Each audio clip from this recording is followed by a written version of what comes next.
Hello everyone, welcome back to my channel Maika's Study Vlogs. Today we are going to start first chapter of accounts, that is Introduction to Accountancy.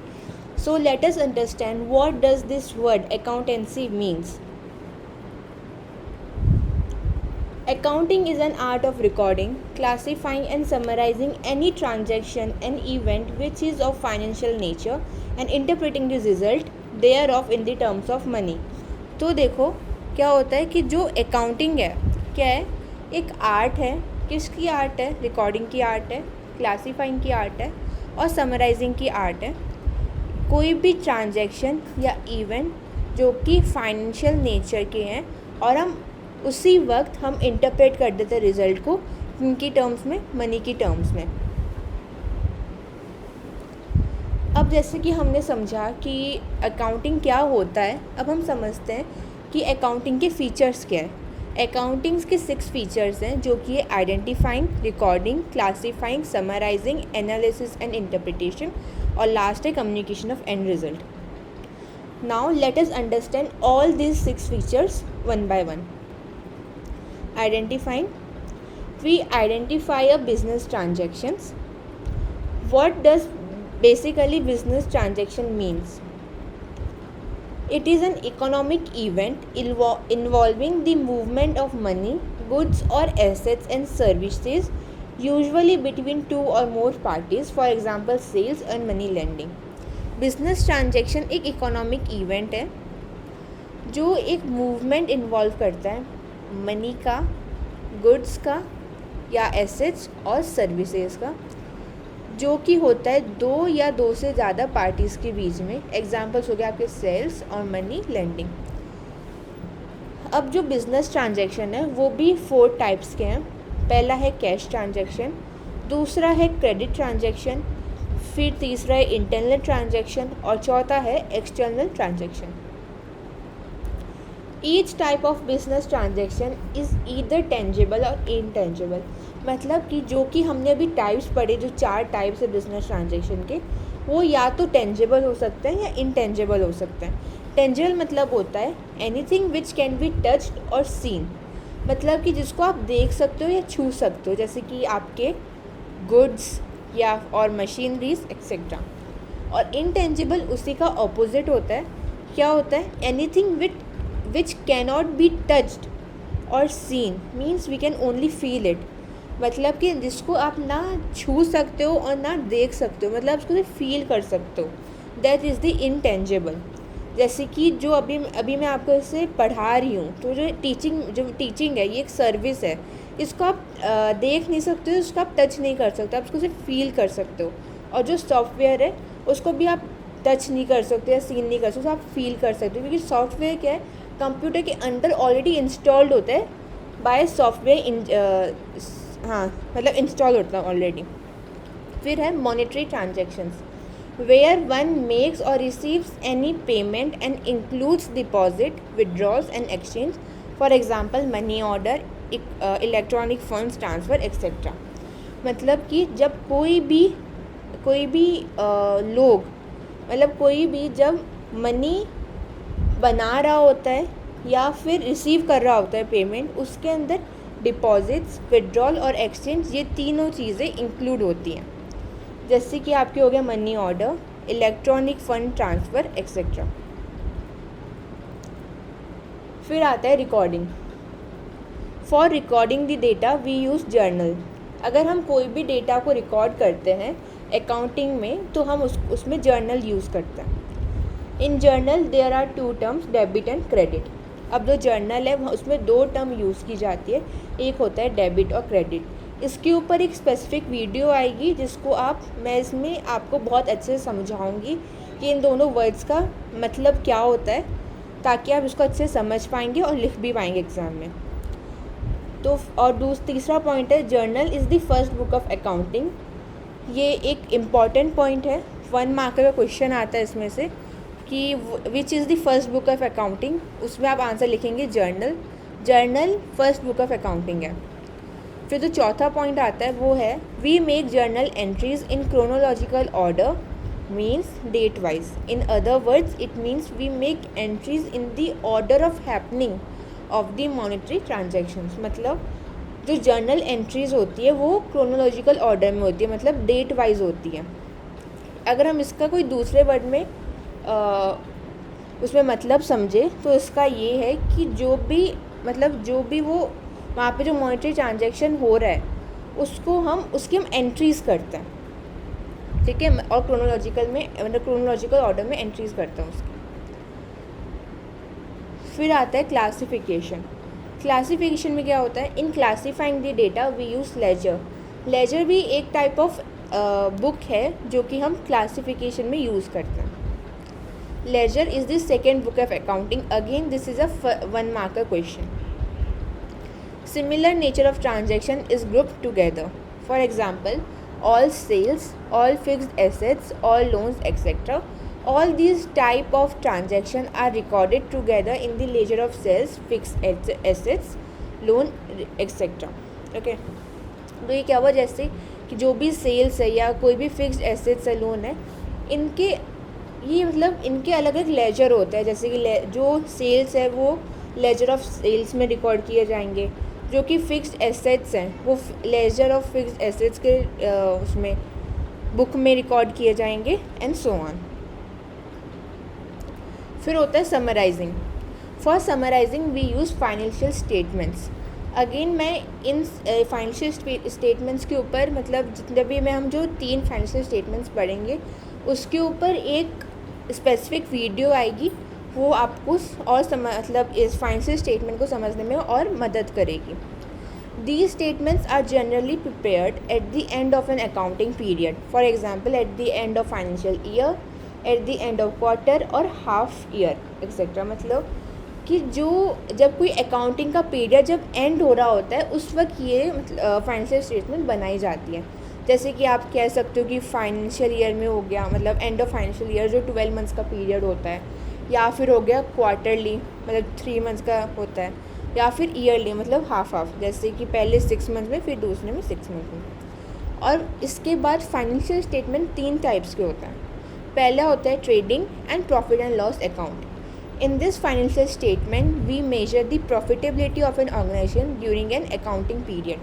मतलब अब देखो, जैसे ये जो trading and profit and loss account है ये एक financial statement है। अब इस फाइनेंशियल स्टेटमेंट में क्या होता है, हम प्रॉफिटेबिलिटी मतलब प्रॉफिट मेजर करते हैं कोई भी ऑर्गेनाइजेशन की एक अकाउंटिंग पीरियड में। फिर होता है balance sheet. In this financial statement we get the financial position of an organisation on a particular date at the end of an accounting period.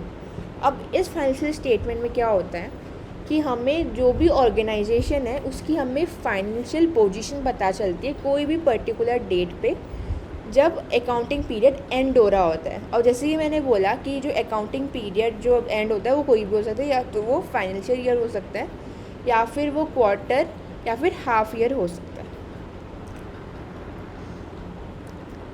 फिर कॉन्टिन्यूएशन में cash flow statement. In this financial statement we get all inflows and outflows of cash during an accounting period.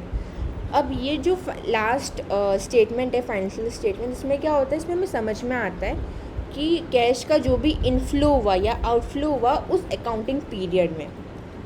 अब जो cash flow statement में जो 3 activities हैं important हैं 1 marker के लिए, वो है operating, investing and financing. Again मैं इनके ऊपर एक स्पेसिफिक वीडियो लाऊंगी फ्यूचर में, तो don't stress. Analysis and interpretation. This process is performed by a CA, means chartered accountant, or senior accountant. Following are generally used for analysis and interpretation. Okay. तो देखो, जो ये प्रोसेस होता है ये कोई चार्टर्ड अकाउंटेंट या मतलब उस ऑर्गेनाइजेशन का चार्टर्ड अकाउंटेंट या फिर कोई सीनियर अकाउंटेंट परफॉर्म करता है। और जो भी ये मतलब जनरली ये कुछ चीज़ें हैं जो कि हम यूज़ करते हैं एनालिसिस और इंटरप्रिटेशन में। पहला होता है comparative statement. 2 financial statements of similar nature as compared to understand the changes and the reason behind those changes.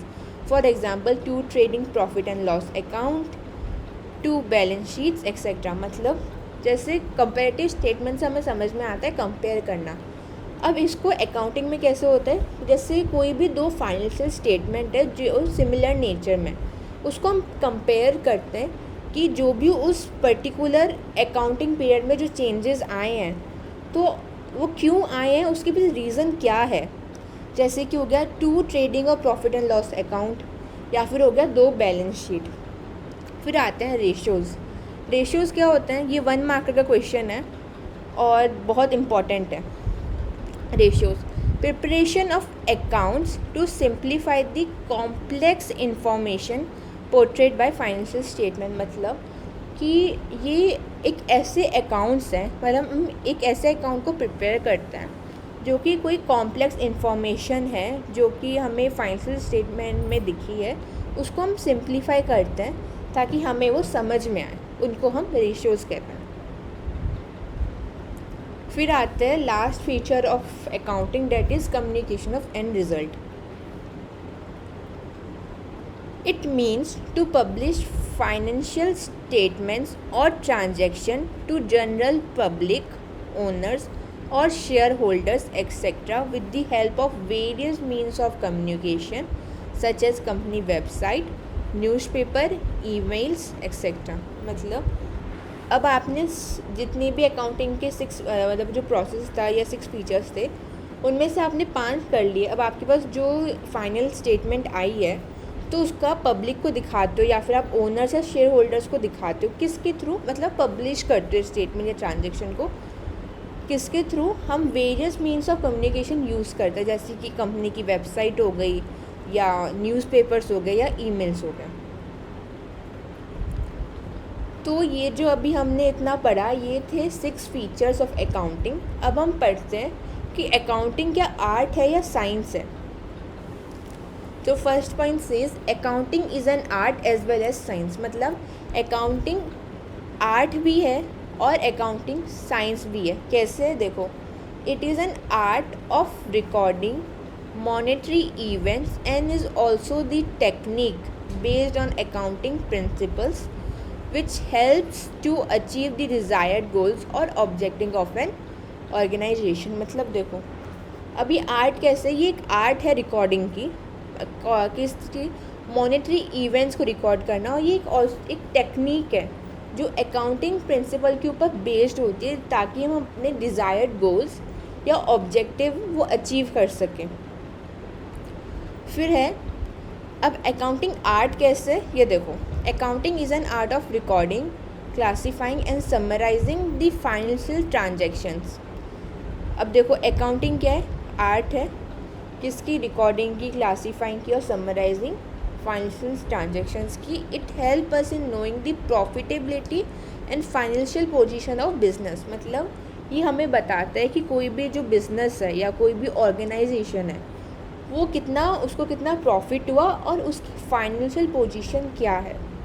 ठीक है, अब ये साइंस कैसे, ये देखो, we know that any organised knowledge based on certain basic principle is a science, मतलब कोई भी फैक्ट है, ठीक है, कोई भी नॉलेज है जो कुछ सर्टेन प्रिंसिपल्स के ऊपर बेस्ड है, वो साइंस है। अब अकाउंटिंग साइंस कैसे है, accounting is also a science as it is an organised knowledge based on basic principle of accounting. मतलब देखो अकाउंटिंग साइंस कैसे, क्योंकि वो भी ऑर्गेनाइज्ड नॉलेज है, क्योंकि वो कुछ बेसिक्स प्रिंसिपल्स होते हैं अकाउंटिंग के ऊपर, उसके ऊपर बेस्ड। फिर इसके बाद आता है, जैसे हमने अब समझ लिया कि अकाउंटिंग क्या होता है, उसके फीचर्स क्या होते हैं, फिर हमने ये भी समझ लिया कि अकाउंटिंग आर्ट है या साइंस है। लेकिन अब हम चीज़ बताओ कि हर एक चीज़ के एडवांटेजेस और डिसएडवांटेजेस तो होते हैं, तब आओ हम एडवांटेजेस समझते हैं कि अकाउंटिंग के क्या क्या होते हैं। Advantages of accounting, financial information about business, how business is performing और has perform over an accounting period. इसमें अकाउंटिंग में, इसमें जो फर्स्ट है वो है फाइनेंशियल इंफॉर्मेशन अबाउट बिजनेस। हमें इसमें ये पता चलता है कि कोई भी ऑर्गेनाइजेशन है या कोई भी बिजनेस है उसने वो कैसा परफॉर्म कर रही है या करी थी एक अकाउंटिंग पीरियड में, उससे हम कहते हैं फाइनेंशियल इंफॉर्मेशन अबाउट बिजनेस। फिर होता है assistance to management, in taking various decisions related to investment operation of the organization. इसमें क्या होता है कि हम बहुत सारे डिसीजंस लेते हैं, मतलब ये हमें डिसीजन लेने में हेल्प करती है कि कोई भी मैटर रिलेटेड है इन्वेस्टमेंट पे या ऑपरेशन कौन सी कोई भी उसकी ऑर्गेनाइजेशन पे. फिर replaces memory. We do not need to keep track of every transaction in our memory. मतलब देखो, अब ऐसा कोई भी नहीं है कि किसी ने कोई भी दिन मतलब वो बहुत बड़े बड़े उसने कोई ट्रांजेक्शन्स या स्टेटमेंट नहीं किए, है ना, तो हमें वो याद नहीं रह सकते. तो इसलिए अगर हम अकाउंटिंग करते हैं तो मेमोरी रिप्लेस कर देता, मतलब हमें वो उतने बड़े बड़े ट्रांजेक्शन याद रखने की ज़रूरत नहीं पड़ती. फिर हो गया facilitates comparative study. We can compare financial statements of 2 or more accounting periods to compare the changes in them and the reason why those changes have occurred. अब जैसे हमने पहले ही पढ़ा था, जब समराइजिंग हम कर रहे थे तब उसमें हमने पढ़ा था कंपैरेटिव स्टेटमेंट. सेम चीज़ है यहाँ पे कि वही है कि हम फाइनेंशियल स्टेटमेंट्स या ट्रांजेक्शन कंपेयर करते हैं of 2 or more accounting period, मतलब कोई भी 2 या 2 से ज़्यादा अकाउंटिंग पीरियड कि हमें समझ में आए कि उस अकाउंटिंग पीरियड में क्या चेंजेस आए हैं और क्या रीज़न है उन चेंजेस के. Facilitate settlement of tax liabilities.